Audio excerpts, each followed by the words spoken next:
Hi guys! Maayong bunta din tanan no for today's video day guys. Mao na duni ang dugay gihuwat nga man ay mag-post nga content creator nga ingon ani ang post. So ato ning reaksyonan ang iyang post kay murag na reflect pod nako ba. Kung sa reflect toy na kamo na touch po ko guys baka murag naka content po ko ngani nga mga tao as a content creator. So atong basahon ang post ni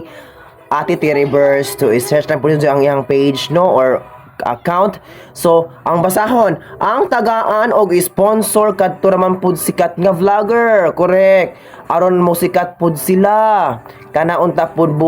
pobre kaadyo nga wa pa nakasuway og kaon sa Jollibee. Nakasuway na ko og Jollibee so di ko pobre.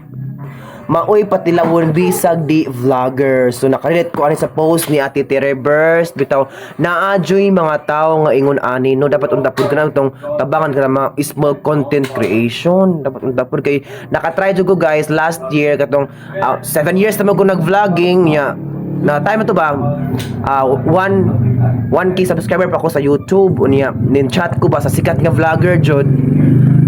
ni chat ko jud ko ana ni reply pagkatotoo gi-block ko guys ara sikat naman siya ana man jud ang mga tao nga mga sikat lami mura jud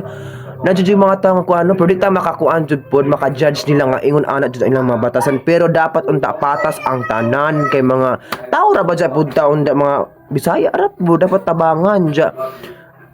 Guri no sa tanang sikat nga vlogger no ang na kuno jud nako no na collaboration is sa Ate Flormy bula na mo jud isang pinakasikat po na si Ja pero perteng buotana mo message ra gali ko go hapit mo diri laag diri ana unta shout out sa mga kuan content creation nga mga sikat na pero di gusto mag collab og mga small content creation mga bagagnaw pwe